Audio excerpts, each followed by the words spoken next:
अच्छा। आप सड़क पे नहीं चलते थे? आप मैं बताइए। सड़क पे चलता। तो फिर सड़क पे हम भी चलते थे, खाना हम तब भी खाते थे, सामान हम तब भी खरीदते थे।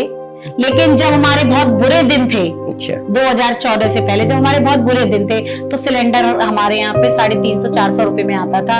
लेकिन जब से अच्छे दिन आए हैं, तब से सिलेंडर 1100 रुपए का हो गया है, 920 का हो गया है। जब बुरे दिन थे तो पेट्रोल सस्ता था, अब जब अच्छे दिन आ गए तो पेट्रोल भी महंगा हो गया। बहुत सारी ऐसी बहुत समस्याएं हैं। डिजिटल मीटर लग गए हैं। किसकी कंपनी है? अमित शाह जी के बेटे की कंपनी है। अच्छा। डिजिटल मीटर जिसने बनाए। आप ही बताइए, गरीब आदमी।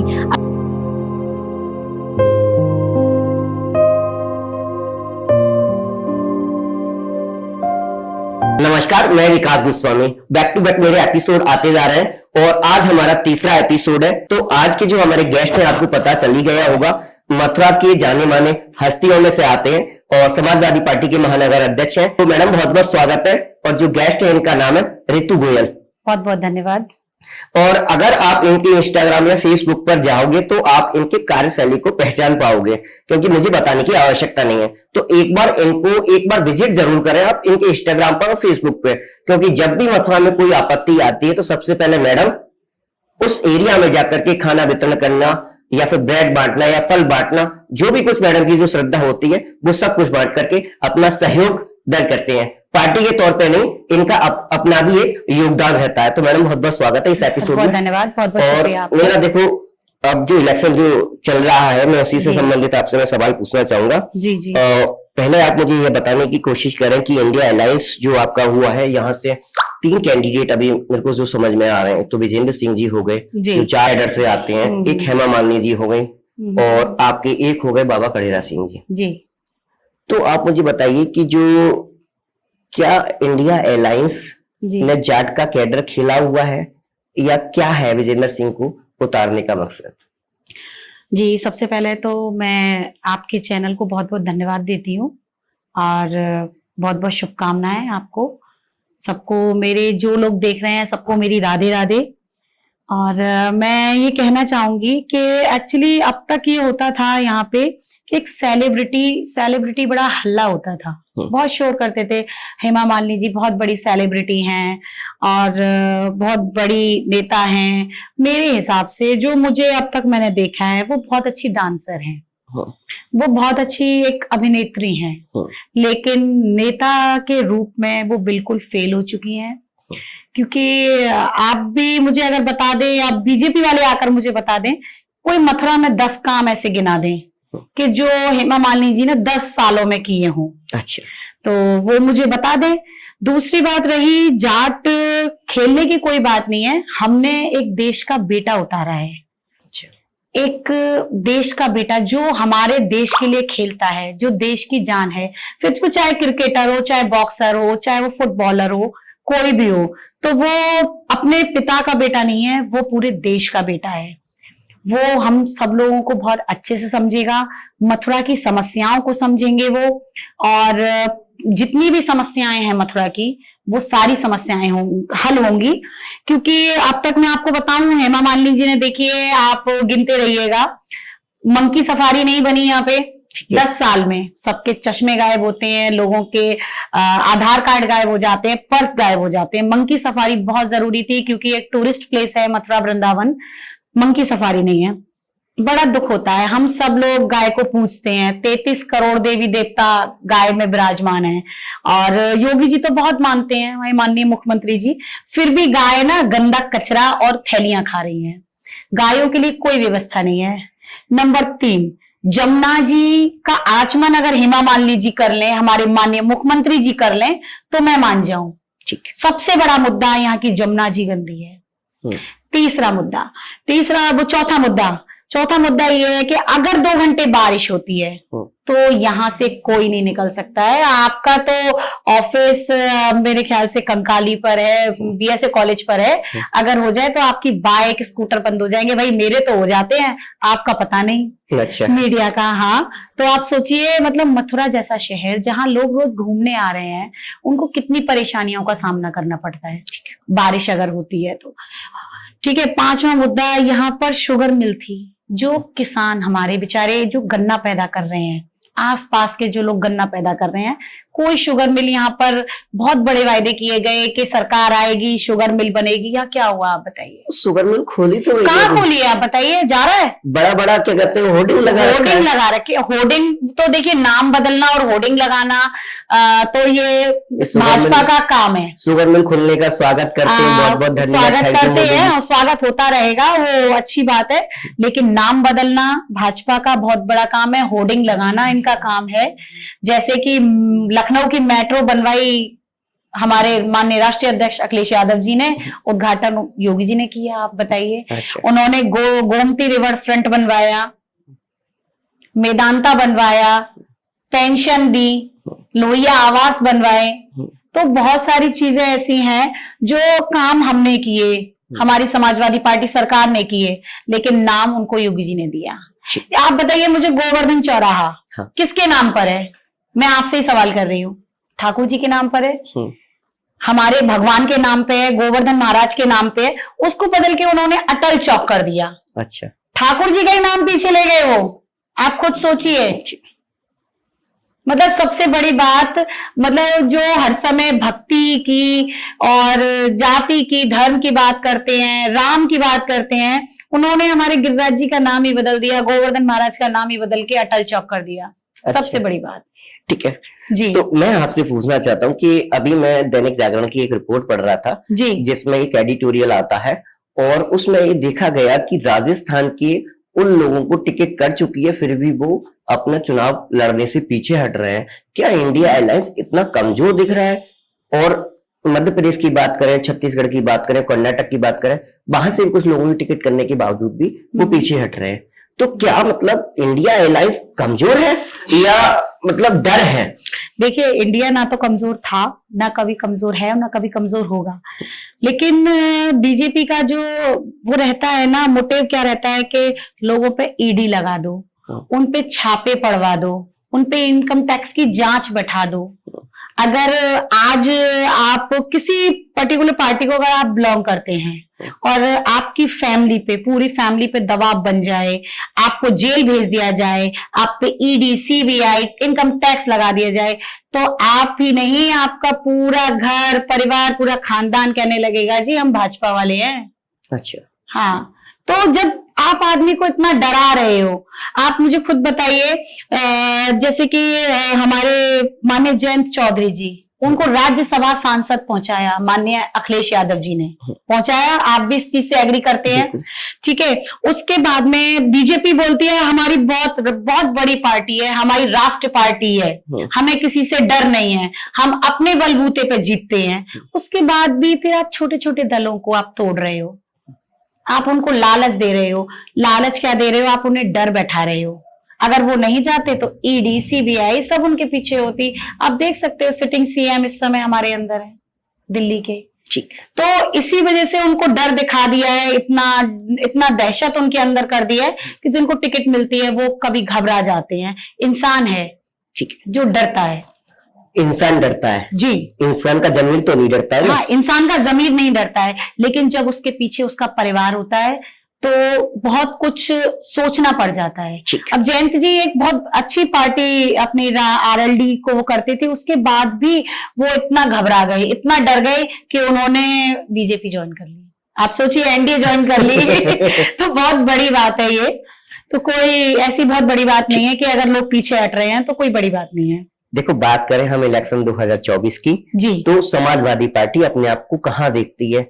क्योंकि क्षेत्रीय पार्टी जितनी भी हैं वो दावा कर रही हैं कि हम ज्यादा सीट लेके आएंगे, क्योंकि इसलिए 17 सीट इंडिया मतलब कांग्रेस ने दे रखी हैं और बाकी 67 सीटें जी समाजवादी पार्टी ने। बिल्कुल बिल्कुल, जो हमारी गठबंधन की सीटें हैं, उत्तर प्रदेश में हमारी पूरी सीटें आएंगी। अच्छा, पूरी सीटें आएंगी? पूरी सीटें आएंगी, आप देखिएगा इस बार। अच्छा, हाँ, हमारे इस बार हमने मथुरा के प्रत्याशी आप देखेंगे, सबसे दमदार प्रत्याशी, हमारे देश के बेटे जो हमारे देश के लिए खेल रहे हैं, आज हमने वो वहां से उतारे हैं मथुरा से। और ऐसे ही हर जिले के जो प्रत्याशी हैं वो हमने इस बार हमारे हाई कमान ने, माननीय राष्ट्रीय अखिलेश यादव जी ने, राष्ट्रीय अध्यक्ष अखिलेश यादव जी ने और माननीय राहुल गांधी जी ने, दोनों लोगों ने पूरा सोच समझकर अपना कैंडिडेट उतारा है फील्ड में, जिससे कि हमें पूरी तरह जीत मिल सके।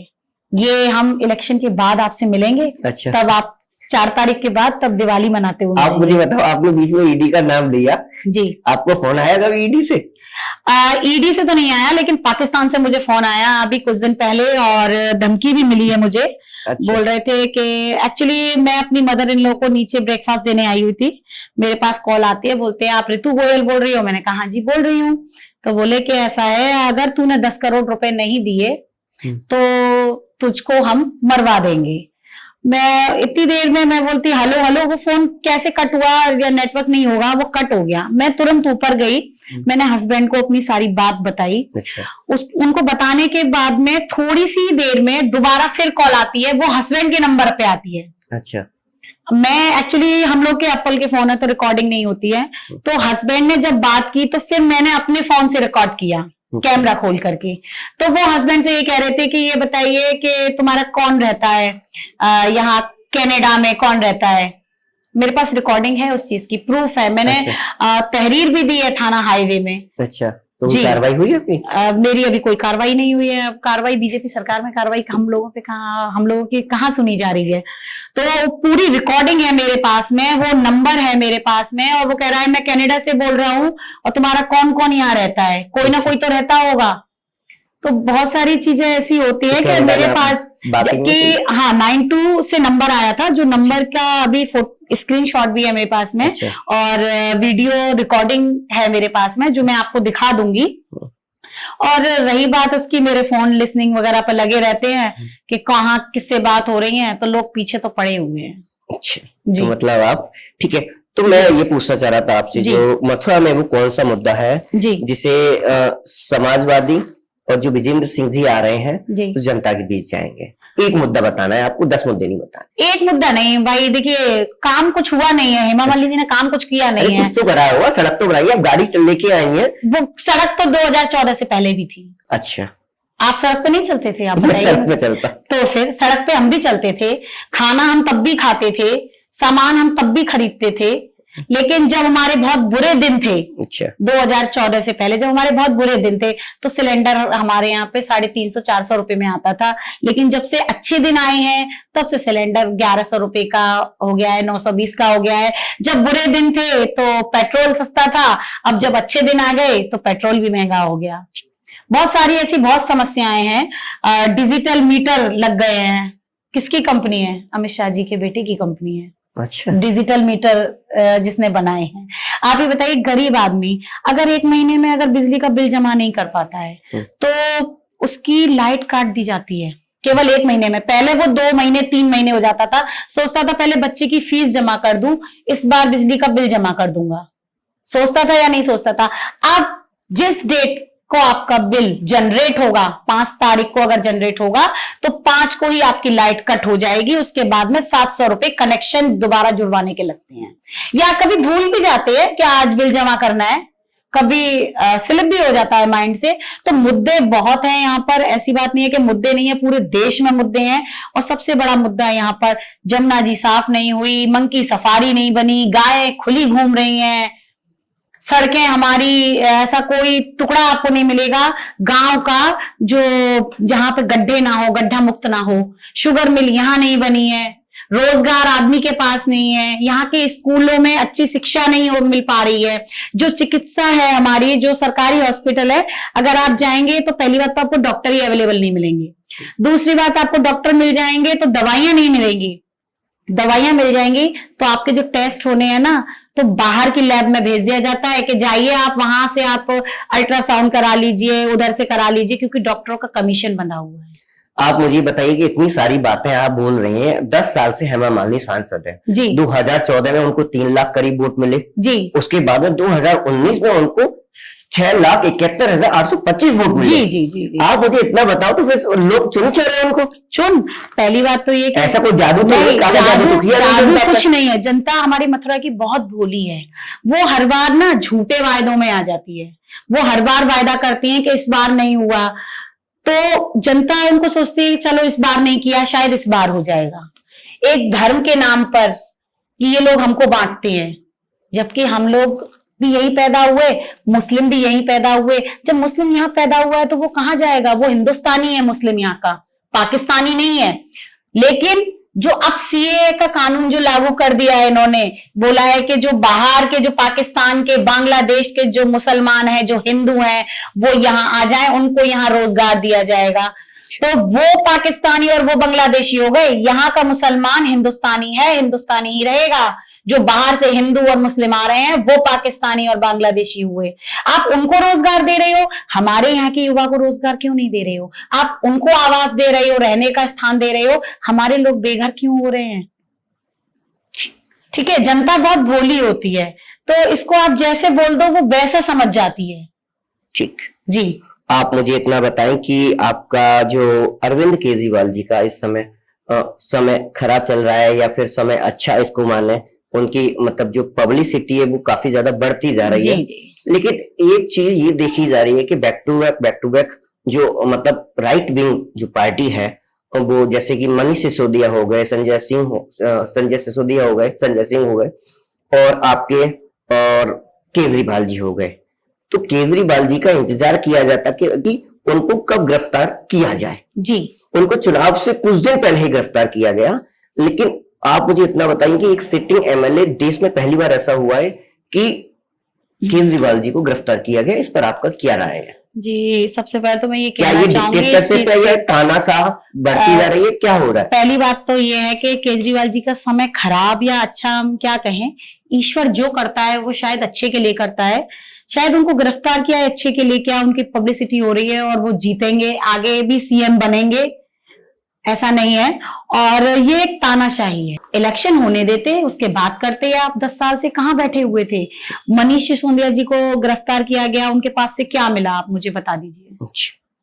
कुछ मिला उनके पास से? ऐसे ही इनके पास से कुछ नहीं मिलेगा। इनसे घबराए हुए हैं, पूरी भाजपा इनसे घबराई हुई है कि इन्होंने इतने अच्छे डिजिटल स्कूल बना दिए हैं और बिजली ये लोग फ्री दे रहे थे केजरीवाल जी, उसके बाद पानी फ्री दे रहे थे, अस्पतालों की कंडीशन इतनी अच्छी थी। तो ये लोग इतना डरे हुए हैं कि ईडी सीबीआई लगा के इनको गिरफ्तार करा लिया है। अब उनसे पूछताछ चल रही है, अच्छी बात है, और लोग वोट करेंगे। ऐसा नहीं है कि उनको गाली देंगे, सबको पता है कौन कैसा होता है। तो 700 सीट आएंगी, सबको पता, बिल्कुल आएंगी 700 सीट, उनकी 700 सीट आएंगी। आप आज नोट कर लीजिए, इस बात को आप नोट करिए, उनकी 700 सीट आएंगी। ईश्वर जो करता है वो अच्छे के लिए करता लेकिन है। अभी तो बीजेपी के कैडर में है 700 सीट, बनी रहे, उससे कोई फर्क नहीं है। लेकिन उनके साथ जो किया वो बहुत गलत किया। ये तानाशाह ये अपनी चला रहे हैं। अब मैं पूछती हूँ, मोदी जी कहते थे कि मैं काला धन लेके आऊंगा, वो लेके आए? वो कहते थे मैं एक के बदले में 10 सिर लेके आऊंगा, क्या वो लेके आए? हमेशा बोलते हैं मैं तो चौकीदार हूं। चौकीदार हो तो आप मुझे ये बताइए, जब पुलवामा का हमला हुआ था तो 250 किलो आरडीएक्स कहां से आ गया चौकीदार जी? अभी आया 350 आरडीएक्स, कहां से आ गया 350 किलो आरडीएक्स? जब कोई एक चाकू, एक रिवॉल्वर आप लेके कहीं नहीं घुस सकते हैं, और 350 केजी आरडीएक्स लेकर के और घुस गए हमारे देश के पुलवामा के, हमारे इतने सारे हमारे वो मर गए। आप खुद सोचिए। तो चौकीदार इस समय, बस अब कहना अच्छा नहीं लगेगा, पर चौकीदार। आप मुझे बताइए, अभी अमित शाह जी का एक बयान आया है कि राहुल गांधी जी को लोकतंत्र पर बोलने का अधिकार नहीं है। उन्होंने 12,800 करोड़ रुपए का घोटाला किया है। घोटाला, ये तो सिर्फ उनकी बातें हैं। असलियत में लोकतंत्र की हत्या, लोकतंत्र पर बोलने का अधिकार केवल और केवल भाजपा के लोगों को नहीं है। लोकतंत्र की हत्या केवल भाजपा के लोगों ने की है। राहुल गांधी जी की मदर के लिए, माने सोनिया गांधी जी के लिए, उन्होंने इतनी गलत गलत बातें बोली हैं मोदी जी ने और अमित शाह जी ने। शर्म आनी चाहिए। वो एक विधवा औरत हैं, वो हमारे देश के प्रधानमंत्री की पत्नी हैं, प्रधानमंत्री की बहू हैं, उनके लिए इस तरह की बात बोल रहे हैं। लोकतंत्र की हत्या तो वो लोग कर रहे हैं, ठीक है। और इतने 1200 करोड़ रुपए का घोटाला, एक बार बताइए किस कब कर लिया घोटाला? इनकम टैक्स में लेटर भेजा है। लेटर तो सबके पास आ रहे हैं, लेटर मेरे पास भी आ गया, तो मैंने क्या घोटाला कर लिया? इनकम टैक्स का लेटर क्या केजरीवाल जी के पास चला गया तो क्या उन्होंने घोटाला कर लिया? हमारा देश आज कर्जे में डूब रहा है, तो असलियत में देखा जाए तो घोटाला हमारे माननीय प्रधानमंत्री जी ने कर लिया। कितना कर्ज है हमारे देश पे? हमारे देश पे बहुत कर्ज है। कितना कर्ज है? कितना कर्ज है हमारे देश पे? लाखों गुना कर्ज, लाखों। जिस समय हमारे 2014 में जब सरकार थी, उस समय इतना कर्जा नहीं था। 66,000 करोड़ के करीब कर्जा। क्यों नहीं देती है मीडिया? और कैसे साथ दे? आपको बुलाया तो और कैसे साथ बुलाया? आपकी बात आपने नहीं, पाकिस्तान वाली बात रखी, आपने बता दिया। किसी चैनल पे पाकिस्तान वाली की बात रखी आपने? नहीं, किस चैनल पे? कहाँ पे? अभी ये जो बात मुझे आपने बताई थी, मैंने कहा आपको ईडी का कॉल आया था, आपने कहा मुझे तो पाकिस्तान से कॉल आया। बिल्कुल पाकिस्तान से कॉल आया। अच्छा, हाँ, वास्तव में कॉल आया। तो देखिए, जब हमारी मीडिया को पता है तो कि इतने करोड़ रुपए कर्जा है, लाख करोड़, 350 लाख करोड़ कर्जा है, तो आप उस चीज को उठाइए, मुद्दे को। अगर मीडिया हमारे देश का चौथा स्तंभ है, अगर आप ही लोग नहीं उठाएंगे तो कैसे काम चलेगा? हमें चैनल पे बोलने का अधिकार नहीं है, चैनल वाले हमें चुप कर देते हैं। यहाँ तो आपको बोलने की आजादी, आप कुछ भी बोलो। नहीं, आजादी है, लेकिन अगर अभी आपका कुछ गड़बड़ हो जाए तो आप भी है ना ये सब बंद कर देंगे। नहीं, आप ही नहीं बताएंगे, ये खुला आप भी नहीं बताएंगे कि कितना कर्जा है हमारे देश पे। अब मेरा जो सवाल है, मैं आपसे पूछना चाह रहा था, आपको कौन सा शहर घूमना पसंद है? मुझे सबसे प्यारा अपना मथुरा वृंदावन लगता है। इससे प्यारा शहर मुझे कोई नहीं लगता है। और यहाँ की एक कहावत भी है कि मथुरा की बेटी और गोकुल की गाय, जो कर्म फूटे कहीं और ही जाए। अच्छा। तो सबसे प्यारा शहर मेरा अगर है कोई तो वो मथुरा है, जहाँ कृष्ण भगवान का जन्म हुआ। वो उससे अच्छी जगह कौन सी हो सकती है? वैसे सभी शहर बहुत अच्छे हैं, चाय पसंद है, कॉफी? हमें दूध पसंद है, हम ब्रजवासी हैं। अच्छा, गाड़ी कौन सी पसंद है आपको? गाड़ी सभी अच्छी लगती है, गाड़ी किसी में भी बैठ लो। अच्छा, जो हमारी हैसियत है, जो हमारे संग चल रही है, वही गाड़ी हमें पसंद है। अब मोदी जी की तरह हम कर्जा लेकर के और तो गाड़ी खरीद नहीं सकते हैं। लेकिन मैंने आपकी जब फेसबुक पे जब वीडियो देखी थी, उसमें हाथ हिलाती हुई नजर आती थी BMW गाड़ी में। हाँ, तो BMW भी है। अच्छा। हाँ, हैरियर भी है अपने पास में, थार भी है, और भी गाड़ियां हैं आप जैसे लोगों की हैं। मांग लेते हैं। समाजवादी पार्टी में बस इतना पैसा कहाँ से रहा है? इतनी बड़ी बड़ी गाड़ियां कहाँ से आ रही है? मेरे हस्बैंड एक बिजनेसमैन है। अच्छा। हाँ, क्यों समाजवादी पार्टी के लोगों के पास पैसा नहीं हो सकता है क्या? क्या वो कमाते नहीं है? आप मुझे ये बताइए। अच्छा, पैसा कमाते हैं भाई, मेहनत करते हैं। हस्बैंड मेरे अग्रवाल हैं, गोयल हैं। अच्छा। उनका देसी घी का काम है, उनका प्रॉपर्टी का भी काम है। अच्छा। तो पैसा तो उनपे होगा भाई। कहावत है, एक हाथ लक्ष्मी जी का बनिया पे और एक हाथ दुनिया पे। अच्छा, तो पैसा तो होना ही है। आपने कहाँ से स्टडी की? मैंने 12th करी है अपनी चमेली देवी गर्ल्स इंटर कॉलेज से, और ग्रेजुएशन मैंने RCA कॉलेज से कंप्लीट की है। पोस्ट ग्रेजुएशन मेरी KR कॉलेज से हुई है, जो मैंने इकोनॉमिक्स से की है। एक तो सबसे बड़ा सवाल था कि अभी हाथरस में एक रैली हुई थी, तो वहां पर योगी जी का एक बयान आया था कि मोदी पर उंगली उठाने वाले भारत के विकास में अवरोध है। आपका इस पर क्या विचार है? इसमें वो तो पता है, अवरोध बोल दिया उन्होंने, बहुत बड़ी बात है। देशद्रोही बोल देते, उनका बस चलता तो। और ऐसा है कि अगर विपक्ष अगर शांत हो जाएगा तो संसद आवारा हो जाएगी। अच्छा। अगर हम लोग उंगली नहीं उठाएंगे तो ये तो वैसे ही अपनी मनमानी कर रहे हैं, और ज्यादा करेंगे। लेकिन हम लोग आवाज उठाते हैं तो हम लोगों को देशद्रोही बोल दिया जाता है। तो ये बहुत बड़ी बात है कि उन्होंने अवरोध बोला, देशद्रोही नहीं बोला। ये उनके लिए धन्यवाद मैं बोलूंगी। अच्छा, इंडिया अलायंस के लिए इलेक्शन 2024 में सबसे बड़ी चुनौती कुछ भी नहीं है। इस बार हम लोग जीत रहे हैं, हमारा कोई चुनौती नहीं है, सिर्फ हमको जीतना है, बस एक यही चुनौती है। ऐसा नहीं है कि मोदी जी बहुत बड़ी चुनौती है। अच्छा, हमारे लिए कोई चुनौती नहीं है। हम सब लोग जीतेंगे और विकास के नाम पे जीतेंगे। इन लोगों ने तो पता है नारा बना रखा है, सबका साथ सबका विकास। और मेरी समझ में जो लगता है मुझे, ये करते हैं एक साथ सबका विनाश। केवल पूंजीपतियों की पार्टी है। मेरा ये सेकंड लास्ट सवाल है आपसे कि मैं ग्राउंड पर अभी मैं जाता हूँ, चाहे मैं ट्रेन वाले से बात करूं, टेम्पो वाले से बात करूं, बस ड्राइवर से बात करूं या पब्लिक से बात करूं, 100 में से 70% जनसंख्या कहती है कि किसकी सरकार आएगी, कि मोदी की सरकार आएगी।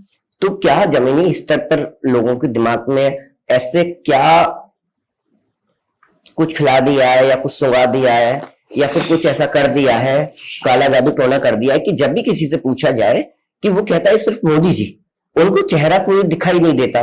कल मैंने यहाँ पे स्टेट बैंक पर थोड़ी सी वार्तालाप करी तो एक अंकल कह रहे थे कि विपक्ष के पास में कोई नेता ही नहीं है, राहुल गांधी कोई नेता ही नहीं है, ऐसा क्या कर दिया है? देखिए, पहली बात तो ये है कि राहुल गांधी जी बहुत पढ़े लिखे सुलझे हुए नेता हैं और हमारे मोदी देश के प्रधानमंत्री माननीय नरेंद्र मोदी जी ने उनकी छवि खराब करने के लिए बहुत पैसा खर्च किया है। उनकी छवि खराब करने के लिए किया है, अपनी छवि बनाने के लिए नहीं किया है। दूसरी बात रही कि जनता को क्या सुंगा दिया है, क्या खिला दिया है। मेरे हिसाब से तो जनता के हाथ में कटोरा दे दिया है, केवल 5 किलो राशन में जनता को खरीद लिया है। अब जनता भोली भाली है, जनता को यह समझना होगा कि मुझे 5 किलो राशन नहीं चाहिए, मुझे घर में नौकरी चाहिए, रोजगार चाहिए, तो मैं 50 किलो का कट्टा लाके रख सकता हूँ गेहूं का। 5 किलो राशन की लाइन में गांव में आप जाइए, अंगूठा किसका लगता है लाइन में? किसका लगता है? अनपढ़ का। अनपढ़ का लगता है, लेकिन घर का किस सदस्य का लगता है? जो सबसे मुख्य होता है। नहीं, अब महिला का अंगूठा लगता है। अब महिला का अंगूठा लगने लगा है, तो महिला को मान लिया है कि महिला जाएगी तो राशन मिलेगा। ठीक है, माँ कहती है बेटा तू यहाँ खड़ा रहना लाइन में, मैं अभी आ रही हूँ। तो वो जो बच्चा जो स्कूल जाने को तैयार हो रहा था, वो आज राशन की लाइन में लगा हुआ है। अच्छा, हाँ, तो क्या हमारे बच्चे राशन की लाइन में लगने के लिए पैदा हुए हैं, या पढ़ लिख करके आईएएस, आईपीएस, डॉक्टर, इंजीनियर, नेता, ये सब बनने के लिए पैदा हुए हैं? तो उन्होंने ना पूरी जनता को ऐसा गुमराह कर दिया है कि 5 किलो राशन मिल रहा है। ये बहुत गलत उन्होंने करा है, हमारी जनता के हाथ में कटोरा दे दिया है। तो इसलिए 5 किलो राशन पे देश हमारा जा रहा है, जबकि ये बहुत गलत है। इतने लोगों को वो राशन दे रहे हैं, इतने लोगों को अगर रोजगार दे दे तो राशन देने की जरूरत क्या है? आप बता दें मुझे, किस देश में राशन मिलता है हिंदुस्तान के अलावा? कहीं अमेरिका में राशन मिलता सुना है? कभी आपने इंग्लैंड में राशन मिलते सुना है? ऑस्ट्रेलिया में कहीं सुना है? केवल यही राशन दिया जाता है, क्योंकि रोजगार ही नहीं दिया जाता है। जब बच्चा पढ़ेगा नहीं, राशन की लाइन में लगा रहेगा, बेरोजगार रहेगा, अनपढ़ रहेगा, तो उनकी गुलामी करेगा। पढ़ेगा लिखेगा, हर चीज को समझेगा, तो वो सर उठाएगा। तो इसलिए अभी बदलाव की जरूरत है। जनता बहुत कुछ कह जरूर रही है, लेकिन अंदर ही अंदर वोट, अब वो देखिएगा आप किसको करेगी। समय बदलेगा और इनके पाप का घड़ा भर चुका है। और जो हमारा जो पीडीए का नारा है, वो इस बार पूरी तरह खरा उतरेगा और इंडिया गठबंधन यहाँ से जीतेगा। पीडीए से याद आया परिवार दंगा एसोसिएशन जी, योगी जी कह रहे हैं परिवार दंगा एसोसिएशन। वो कहते हैं परिवार दंगा एसोसिएशन। वैसे मैं आपको बता दूं, पीडीए का जो मतलब है असली, ठीक है, वो है हमारा जो परिवार है वो पिछड़ा, दलित, संख्यक हैं, जिसमें अगड़े भी आते हैं। ठीक है, उसका मतलब क्या होता है? उसमें हाई कास्ट भी आती है। उसका मतलब होता है परेशान, अच्छा, दुखी आदमी। अच्छा, जो पीडीए का असली मतलब है वो परेशान दुखी आदमी है। तो आप पीडीए में आती हैं? बिल्कुल आती हूँ। आप तो इतनी खुश नजर आ रही है। अरे खुश नजर आने वाली? पिछड़ा दुखी आदमी? नहीं, परेशान दुखी आदमी। तो पीडीए का मतलब पी से परेशान, अच्छा, डी से दुखी और ए से आदमी। उसमें देखिए, उसमें ब्राह्मण भी होते हैं, उसमें ठाकुर भी होते हैं, उसमें बनिया भी होते हैं, उसमें मुस्लिम भी होते हैं, पिछड़े भी होते हैं, दलित भी होते हैं। तो परेशान दुखी तो कोई भी हो सकता है। तो पीडीए का असल मतलब है परेशान दुखी आदमी। तो जो भी परेशान है वो पीडीए के साथ है इस बार। ठीक जी। तो आप मुझे इतना बताओ कि अखिलेश यादव से मुलाकात हुई है कभी? अरे आमने सामने? क्यों नहीं, ये बताइए। मैं समाजवादी पार्टी की महानगर अध्यक्ष हूँ मथुरा शहर की, तो क्या मेरे राष्ट्रीय अध्यक्ष जी से मेरी मुलाकात नहीं होगी? सैकड़ों बार मुलाकात हुई है। अच्छा, रितु गोयल अपने आप को पार्टी में और कितना आगे देखना चाहती है? क्या कभी विधायक का, कभी लोकसभा का या एमएलसी का चुनाव लड़ने की इच्छा जागृत हुई है आपकी? देखिए, मैं आपको सच बताऊं कि मेरा जो मन है वो जनता की सेवा के लिए है। अच्छा, मैं आपको बताऊं कि मेरे जो दादाजी थे वो राजा मान सिंह के मैनेजर थे। अच्छा, जी, अलवर स्टेट के मैनेजर रहे हैं, अलवर महाराष्ट्र के वो मैनेजर रहे हैं। मेरे दादाजी परदादाजी, अच्छा, मेरे परदादा थे खैराती लाल सक्सेना और मेरे दादाजी बिहारी लाल सक्सेना। मैंने फेसबुक पे भी इन्वॉल्व किया हुआ है। जो आपका बरसाने का जो मंदिर है, जयपुर मंदिर, उसमें मेरे दादाजी का नाम लिखा हुआ है, मैनेजर बिहारी लाल सक्सेना। मैं कायस्थ समाज से आती हूँ, कायस्थ हूँ मैं। तो गोयल बनिया होते हैं, कौन होते हैं? गोयल बनिया होते हैं। अच्छा। इंटरकास्ट मेरी मैरिज हुई है। अच्छा। तो मैं इतने अच्छे परिवार से आती हूँ। मेरे दादाजी ने हमेशा सेवा भाव रखा, उन्हीं का ब्लड मेरे अंदर है। और दूसरी बात, जो मेरे फादर इन लॉ थे वो आर्मी में थे। अच्छा। तो उनकी सीख भी मेरे अंदर है। अच्छा। तो मैं, ऐसा नहीं है कि मैं एमएलए, एमपी या कुछ और बड़ा, ये माननीय राष्ट्रीय अध्यक्ष जी का फैसला होगा कि वो मुझे और कितना बड़ा बनाते हैं। अच्छा। लेकिन मेरा जो सेवा भाव है, मैं ये चाहती हूँ कि मैं सब लोगों की सेवा करूं, सब लोग मुझसे दिल से जुड़े। अच्छा। डर, मेरे मतलब किसी को डर ना रहे किसी तरीके का, मुझसे आके अपनी बात खुल के कह सकें, मैं उनसे कह सकूं, चाहे वो किसी भी जाति का हो, किसी भी धर्म का हो।